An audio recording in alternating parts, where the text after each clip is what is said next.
Halo teman-teman semua, apa kabar Anda semua? Sebuah pesan untuk Anda semua yang sedang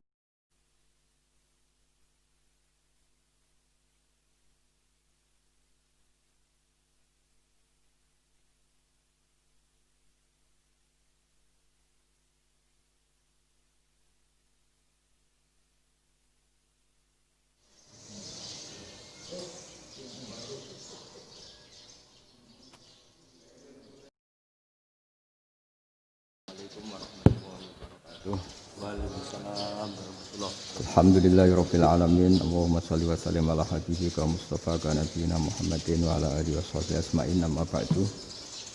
Yang kita hormati Bapak Rektor UMN Dr. Fauzan MPD, Bapak Suparto, Bapak Haris, Bapak Stardi dan Bapak Irwinto, juga Direktur Telkom Bapak Mungkas, teman-teman UMM dan semua yang mendengar yang kami hormati. Nah, cara ibadah juga gitu. Kita ini kan, saya ini punya bapak kiai, mbah kiai, punya guru yang sangat alim ya, seorang kiai Memun. Itu dulu kita pengkaji ilmu, itu tidak pernah tahu bedanya NU dan Muhammadiyah. Karena dulu Mbah Darwis itu, Kiai Dahlan itu, dulu ngajinya bersama Mbah Hasyim ketika di Indonesia yang ngaji Mbah Soleh Darat. Mbah Soleh Darat itu dulu ngajinya sama buyut saya ke-6, namanya Mbah Soleh Asnawi di Kudus. Mbah Soleh Darat itu dulu alim-alimnya orang Jawa ya, Mbah Soleh Darat, Soleh bin Umar. Tempatnya di Semarang, tapi beliau itu sebenarnya orang Jepara yang dekat Kudus. Setelah di Mekah, Mbah Hasyim ini mondoknya ya, mulazimnya ke Syekh Mahfud Termas, tapi sesekali ke Syekh Khotib Minangkabau. Nah, yang Mbah Ahmad Dahlan lebih sering ke Syekh Khotib Minangkabau, sesekali ke Mbah Mahfud. Singkat cerita, karena Syekh Khotib Minangkabau sudah modern ya, terlibat organisasi dunia. Pas itu beliau pengagum Muhammad Abduh, pengagum Rasid Ridho, sehingga bawaannya Mbah Dahlan itu lebih pergerakan karena beliau lebih ngidolakan Syekh Khotib. Nah, Syekh Khotib sendiri sebenarnya orang Minangkabau. Jadi beliau namanya Muhammad saja sebenarnya. Jadi menantunya orang Arab. Oh, itu dicibir mertuanya ini karena punya mantu orang Jawa, orang ndak Arab. Singkat cerita terus si mertuanya bilang gini, kamu jangan pernah bilang kalau orang Arab itu mansa kanal Arab, orang yang bertempat di Arab. Walakin mantakallama bi arabiyyin fasihin, tapi orang bisa ngomong Arab secara fasih. Singkat cerita, kalau kamu tidak percaya, nanti suatu saat menantu saya kalau Jumatan, tidak usah kamu kasih tahu, langsung suruh jadi khotib. Nggak usah kamu kasih tahu, sarannya nggak usah kamu kasih tahu. Kalau sekarang kan enggak. Kalau dosen mau jadi khotib kan mengumpulkan materi dulu. Lucunya di antara materinya itu dari TV. Makanya jadi ribet kan khutbah sekarang. Kalau musim corona ya akan ngomong corona, musim apa yang ngomong apa. Jadi lagi-lagi didikte oleh media. Sebenarnya kalau ngomong kan sesuai kebutuhan umat, ini obatnya apa. Tapi enggak sesuai trending topik, itu kan kayak anak-anak gaul. Ini dokter kok gitu kan aneh. Singkat cerita, si khotib ini nggak dikasih tahu, saya Muhammad tadi nggak dikasih tahu, langsung disuruh khutbah. Fatakallama bikalamin fasihin, dia ngomong fasih sekali, bahkan ngalah-ngalahi fasihnya orang Arab asli. Semenjak itu beliau dapat gelar al-khotib, orang yang cakap berpidato berkhutbah. Makanya terus dia khotib al-Minangkabau. Jadi orang Indonesia itu luar biasa. Dulu yang namanya orang Indonesia di Arab Saudi itu dihormati sekali karena yang ke sana itu pasti ulama. Sudah alim di Indonesia ke sana, termasuk Mbah Ahmad Dahlan, Mbah Hasyim dulu karena sama-sama muridnya Mbah Soleh Darat. Lama-lama yang ke sana itu TKI TKW itu ya mulai agak dibully. Dulu Syekh Nawawi di antara ijtihad yang dihormati itu beliau mengkritik nyuwun sewu orang yang kan orang biasanya normalnya kan muji orang mati syahid, hebat orang mati syahid itu hebat gini. Oke, kita sepakat orang mati syahid itu hebat. Tapi kata Imam Nawawi dengan syarat niatnya itu li'ila'i kalimatillah dan itu bawaan takdir. Saya ulang lagi, itu bawaan takdir, harus mati di medan perang. Tapi tidak boleh seseorang ini niat perang tapi niatnya supaya syahid. Karena kalau begitu berarti dia berniat supaya menjadi maktulal kafir, orang yang dibunuh orang kafir. Kedua, dengan dia mati berarti pasukan Islam berkurang. Berarti dia ingin pasukan berkurang, hanya ambisinya dia ingin langsung ke surga. Misalnya pasukan orang Islam itu 10, orang kafir 10. Kalau kamu ingin syahid berarti mati 1 kan, tinggal 9 kan. Nah kalau yang seperti itu 10 kan mati semua. Gara-gara ingin syahid akhirnya perangi rapati tenanan, benang mati, benang mlebu swarga. Kata Senawawi, ya enggak. Kalau kamu perang sama orang kafir ya niat menang.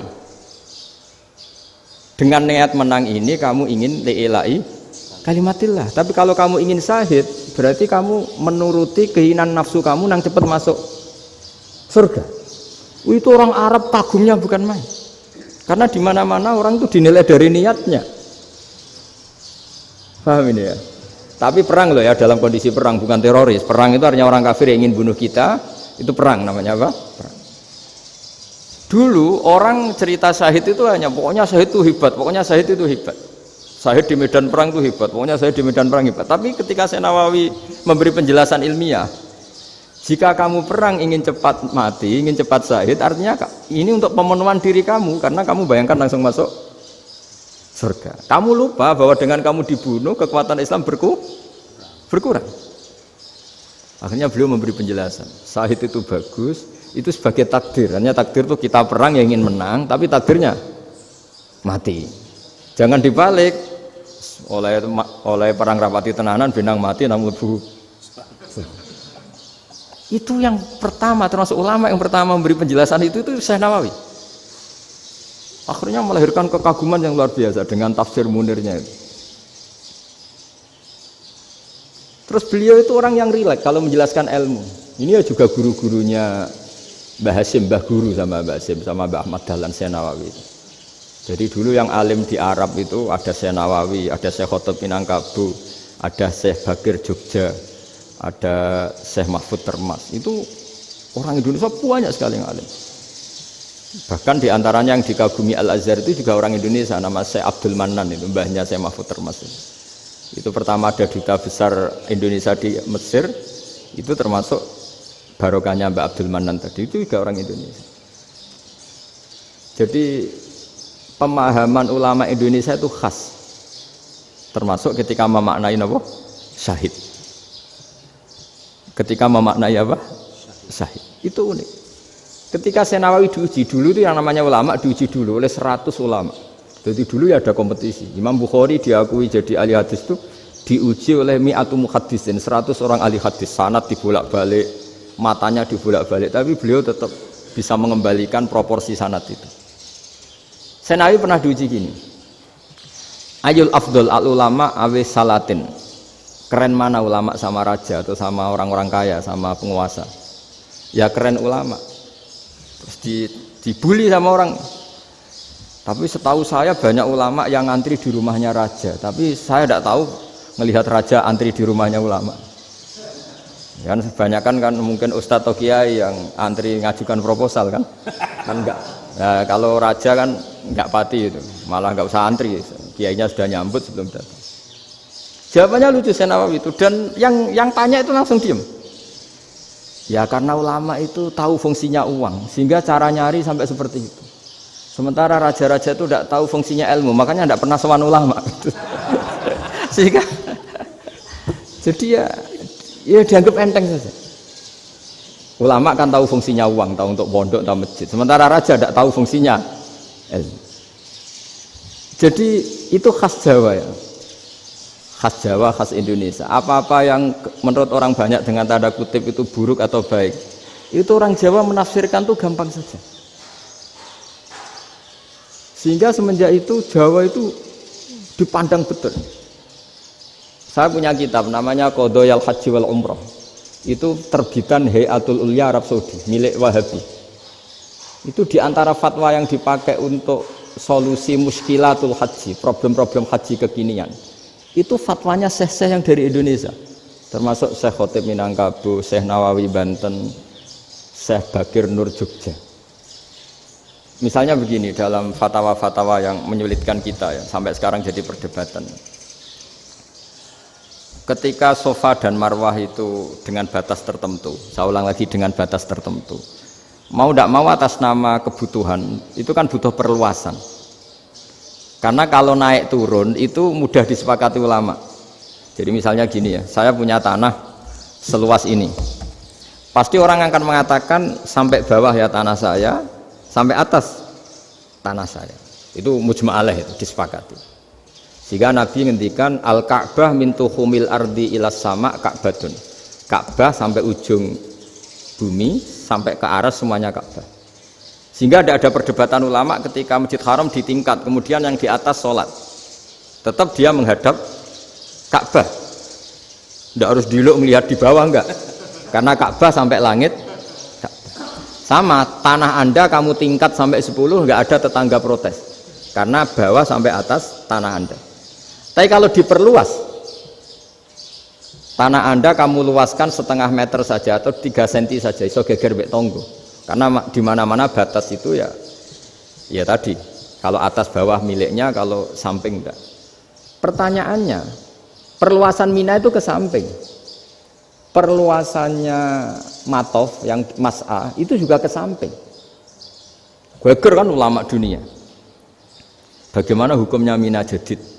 Mina yang diperbarui atau Mina yang diperluas. Itu diantara rujukan baik yang membolehkan maupun yang menentang. Itu ya Syekh Indonesia. Itu orisinal tuh. Saya punya kitab orisinal terbitan Hayatul Ulya, kira-kira ya kemenaknya Arab Saudi kalau di Indonesia itu. Itu yang dirujuk dawuh Syekh Nawawi, dawuh Syekh Khatib Minangkabau. Karena apa? Ada logika khas Jawa. Misalnya begini, meskipun saya tidak perlu fatwa Mina Jadid sah apa enggak, memang jadi perkhilafan ulama. Misalnya kampung ini dinamai Mina. Pertanyaannya gini, tanah yang di samping ini bisa milik Anda apa enggak? Ya bisa Gus kalau dibeli atau dihibahkan. Berarti tanah di samping Anda menjadi milik Anda karena ada proses pengambil alian lewat beli maupun hibah. Nah masalahnya ini negara itu berhak menganeksasi atau memasukkan ini sebagai Mina. Itu ulama Jawa kalau ditanya, alasannya apa? Fa innal muttasila bis-syai' hukmu dzalika syai'.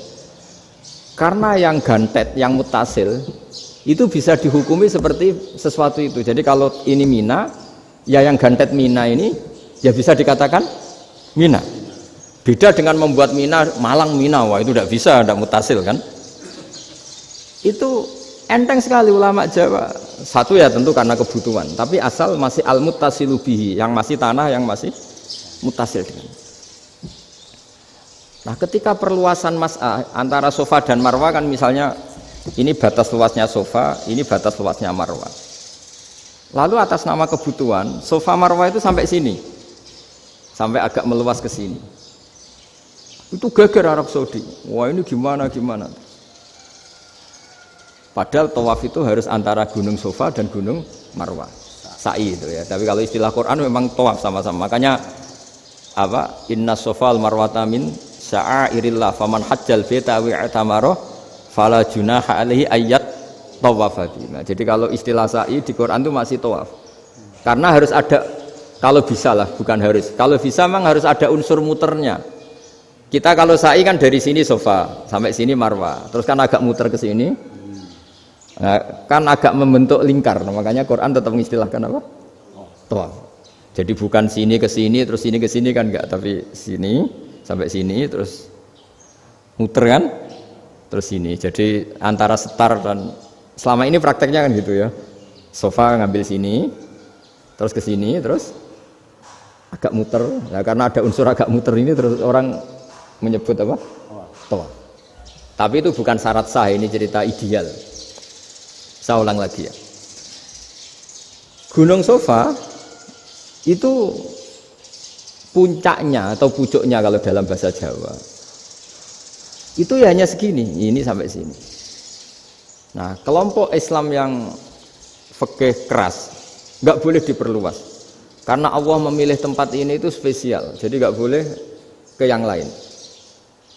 Tapi ketika kebutuhan mendesak, mau tidak mau harus diperluas. Itu jawabnya Kiai Jawa lucu. Gunung sing ketok itu sing dhuwure tok. sikilane luwih hombo.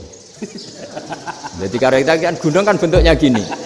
Nah sofa yang kecil itu yang atasnya, tapi sikilannya sini kakinya lebih luas. Jadi boleh perluasan asal tidak melebihi kakinya. Ya dihitung ya lebih luas. Jadi Kiai Jawa itu kayak wong delok gunung Penanggungan, kayak gunung Arjuna. Di mana-mana puncak gunung itu lebih kecil timbang kakinya. Artinya diperluas ini bukan berarti tidak di sofa dan tidak di itu khas Kiai Jawa. Jadi jangan kira orang Jawa itu tidak hebat sekali. Termasuk perkembangan hotel di Arab Saudi. Itu dulu sebelum ada hotel. Buyut saya kelima atau keenam dulu haji namanya Badur Rahman. Itu kalau mau ingin menghindari terik matahari itu masuk gua. Itu masuk gua itu hanya separuh badan, kakinya di luar. Jadi jangan bayangkan kalau gua di Indonesia kayak gua Akbar di Tuban orang bisa masuk jalan-jalan, enggak. Gua di Arab itu kayak cepitan batu tidak sampai masuk. Sehingga kepalanya dimasukkan, kakinya masih kena matahari. Saking panasnya Arab Saudi. Sehingga dalam bayangan hijrah ketika Nabi bersembunyi di gua Sur, itu kata Abu Bakar, kalau orang kafir melihat kakinya pasti melihat kita karena nggak bisa masuk penuh. Jadi orang itu mau dempes tok. Sehingga ya kira-kira luasnya gua paling segini. Makanya guyonannya kiai-kiai itu untung nggak kayak gua Indonesia. Kalau kayak gua Indonesia laba-labanya capek karena luas sekali. Jadi jangan bayangkan gua Arab tuh kayak gua Indonesia. Makanya bayangannya andai kan orang itu melihat ke bawah pasti melihat kita karena orangnya nggak bisa masuk penuh, nggak bisa masuk 100%. Ya kayak cepitan batu lah mirip. Itu kan mirip Gunung Uhud. Gunung Uhud kata Rasulullah nanti kalau kamu perang itu di atas, menang atau kalah di atas. Musuh biar di bawah. Dengan di atas kamu bisa manah. Jangan bayangkan kayak Gunung Merapi, kayak Gunung Penanggungan. Lah kalau Gunung Penanggungan manah ke bawah yang leyang kan. Jadi gunung di Arab itu kayak bukit. Ya sampean pernah kan ke Uhud itu ya sama ini aja tinggi ini kan. Lah ini yang mulai ada mis, makanya nerjemah itu susah di Indonesia. Karena jabal itu udah harus tinggi. Kalau tinggi nggak bisa manah dari atas ke bawah kan nggak ngefek kan. Sampai kalau ke Uhud gunungnya kan pendek sekali sehingga yang manah dari atas ke bawah ya kalau kena musuh ya celaka karena memang dekat. Ya kalau gunung Indonesia manah dari atas ke bawah yang keleyang nggak ngefek. Nah itu susahnya nerjemah bahasa Arab ke kita. Jadi transkrip itu nggak gampang karena ada pengertian yang beda. Kita kalau bilang gunung itu tinggi sekali, sampai banyak mahasiswa tersesat ya saking tingginya. Kalau orang naik Uhud nggak akan tersesat, wong ketok dari bawah itu. Nah ini pentingnya ngaji ya. Jadi akhirnya ulama-ulama Indonesia itu dipakai rujukan. Jadi mulai Mbah Hasyim, Mbah Ahmad Dahlan sampai era buyut-buyut itu masih orang alim. Lama-lama yang di Indonesia ini orang-orang yang bodoh. Sehingga orang Jawa kalau ke sana dibully, ya Jawa tak kuluh kaya. Orang Jawa itu penggaweannya itu makan ular. Karena belut itu kalau di kamus itu persis ular.